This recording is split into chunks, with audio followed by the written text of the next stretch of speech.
WhatsApp guys, কি অবস্থা সবার? আশা করি সবাই ভালো আছো। আবার ব্যাক এলাম তোমাদের মাঝে অনেকদিন পর। আজ আমরা এক্সপ্লেন করতে চলেছি সামার হিকারু ডাইড অ্যানিমি এর এপিসোড নম্বর 6। এই এপিসোডে অনেক বড় কিছু একটা রিভিল হতে চলেছে, তাই পুরো এপিসোড কিন্তু মনোযোগ দিয়ে দেখতে হবে। তাহলে আর সময় নষ্ট না করে চলো ভিডিওটি শুরু করা যাক। এপিসোডের শুরুর দিকে ইয়োশিকি এবং তার বন্ধুরা স্যামসম্যান গল্প নিয়ে আলোচনা করছিল। গল্পে দেখানো হয় একজন মানুষের উপর বজ্রপাত পড়ার পর সে অন্য কিছুর মধ্যে পরিবর্তিত হয়ে যায়, একটি এন্টিটির মধ্যে। কিন্তু ইয়োশিকির মতে আসলে এমনটা হয় না। তার ধারণা বজ্রপাতের সময় আসল মানুষটা মারা যায় এবং তার জায়গায় ঠিকই একই রকম দেখতে, একই স্মৃতি নিয়ে আরেকটা সত্তা জন্ম নেয়। এমনকি সেই নতুন এন্টিটি বা সত্তাটা বুঝতে পারে না যে সে আলাদা কেউ। আর এই ঘটনাটা হিকারুর ঘটনার সঙ্গে অনেকটাই মিলে যায়। তাই ইয়োশিকি বন্ধুদের জিজ্ঞেস করে যে যে মানুষটা মারা গেছে আর যে নতুন মানুষ এসেছে তারা কি একই ব্যক্তি? মাকি বলে তারা আলাদা, কিন্তু আসাকো বলে বাইরে থেকে তো একই দেখাচ্ছে, তার মানে তারা একই। এরপর ইয়োশিকি মনে মনে ভাবে সবার কাছে এখনো হিকারু আগের সেই হিকারুর আছে। এরপর দৃশ্য বদলে যায়। সবাই তাদের গানের প্র্যাকটিস করছে, কারণ পরের সোমবার তাদের পারফরমেন্স আছে। কিন্তু এই সময় ইয়োশিকির মাথায় হিকারুকে নিয়ে নানা প্রশ্ন ঘুরতে থাকে। প্র্যাকটিস শেষে আসাকো প্রস্তাব দেয় যে উইকেন্ডে সবাই মিলে কোথাও রিল্যাক্স করতে গেলে কেমন হয়। তখন হিকারু সবাইকে তার বাসায় আসতে বলে এবং সবাই রাজি হয়ে যায়। এটা দেখে ইয়োশিকেও কিছুটা স্বস্তি পায়, কারণ হিকারু ধীরে ধীরে অন্যদের সাথেও মিশছে। বাড়ি ফেরার পথে হিকারু সাইকেল পাংচার হয়ে যায়। ঠিক তখনই মিস্টার মিকাসা সেখানে আসেন এবং তাদের গাড়িতে লিফট দেন। পরে রাতের বেলায় স্কুলে এক রহস্যময় এন্টিটির উপস্থিতি দেখা যায়। উইকেন্ডে সবাই হিকারুর বাড়িতে বেড়াতে যায়। হিকারু ইয়োশিকিকে তার রুম থেকে একটা গেম নিয়ে আসতে বলে। রুমে গিয়ে ইয়োশিকির চোখে একটা পুরনো ক্যাপ পড়ে। সেটা দেখে তার মনে হয় সে এটা আগে কোথাও দেখেছে। এরপর সে শৈশবের স্মৃতিতে ফিরে যায়। সেখানে তার বাবা তাকে বললেন যে গ্রামের উৎসবটা পাহাড়ের উপরে এক দেবতার জন্য করা হয় এবং তাকে সতর্ক করেন যেন সে কখনোই সেখানে না যায়। তখন হিকারু এবং তার বাবাও সেখানে আসে এবং জানা যায় যে সেই ক্যাপটা আসলে হিকারুর বাবার। বর্তমানে ফিরে এসে ইয়োশিকি গেম খুঁজতে থাকে। তখন সে হিকারুর হাতের লেখায় লেখা একটি ছেঁড়া নোট খুঁজে পায়। যদিও পুরোটা বোঝা যাচ্ছিল না, তবুও কিছু শব্দ পড়তে পারে, যেমন হাজি আর ইন্টোরোল।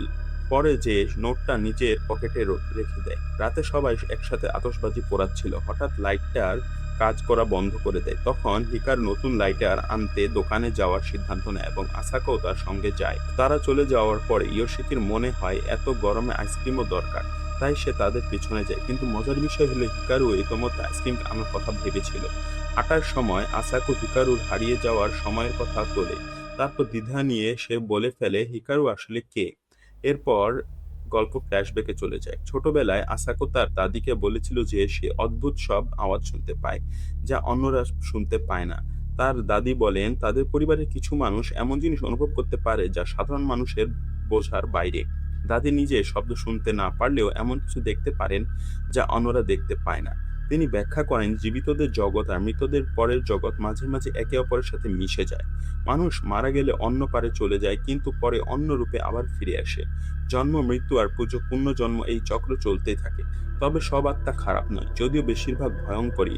তাই তিনি আসাকোকে সাবধান করেন যেন এমন সত্তাদের থেকে দূরে থাকে। এরপর ছোট ইউকি সেখানে আসে। আসাকো তার দিকে দৌড়ে দেয়, কিন্তু তখন সে এক অদৃশ্য সত্তার উপস্থিতি অনুভব করে, যেটা ইউকির দিকে এগোচ্ছিল। ইউকিও কিছু না বুঝেই দৌড়াচ্ছিল, আর ঠিক তখনই একটা দ্রুতগামী গাড়ি আসছিল।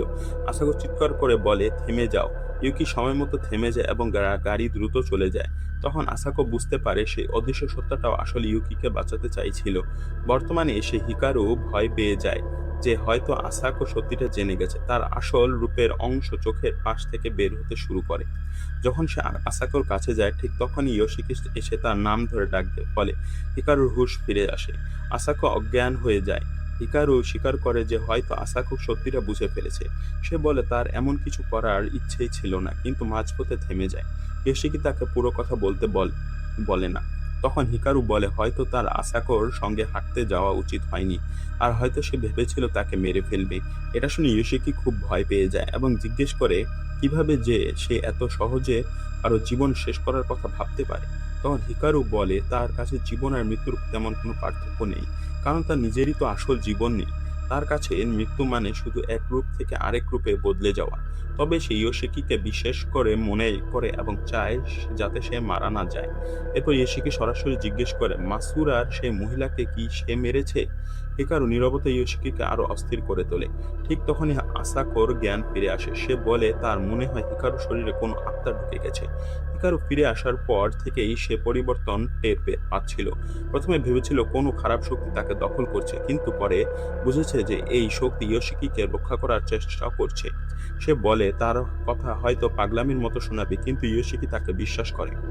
এরপর সে আসাকোকে বাড়ি নিয়ে যায়। আসাকো চলে যাওয়ার পর ইয়োশিকি বাড়ি ফেরে, কিন্তু পুরো পথ সেই নকল হিকারুর সাথে একটা কথাও বলে না। এপিসোডের শেষে নকল হিকারু ভাবতে থাকে আসলেই জীবন আর মৃত্যুর মানে কি, আর কেন সে চায় না ইয়োশিকি মারা যাক। সে বুঝতে পারে না এটা তার নিজের অনুভূতি নাকি আসল হিকারুর স্মৃতির প্রভাব। পোস্ট ক্রেডিট দৃশ্যে দেখা যায় পরদিন সকালে ইয়োশিকে স্বাভাবিকভাবে হিকারুকে শুভেচ্ছা জানায়, যেন কিছুই হয়নি। এতে নকল হিকারু অবাক হয়ে যায়। তো আমাদের এপিসোড এখানেই শেষ হয়ে যায়। তো গাইস, তোমাদের কেমন লাগছে? যদি ভালো লাগে ভিডিওটিতে লাইক দিবা এবং নতুন হলে চ্যানেলটি সাবস্ক্রাইব করবা এর আরো পার্ট দেখার জন্য। এবং আমি চেষ্টা করব খুবই দ্রুতই এই সিরিজটি শেষ করে দেওয়া। আমারও নিজেরও কিছু পার্সোনাল কাজ চলছে, তাই ভিডিও আনতে খুবই দেরি হচ্ছে। আশা করব এক সপ্তাহের মধ্যে আমি পুরো সিজনটাই কভার করব। তো গাইস, তোমরা ভালো থাকবে, সুস্থ থাকবে এবং আসসালামু আলাইকুম সবাইকে।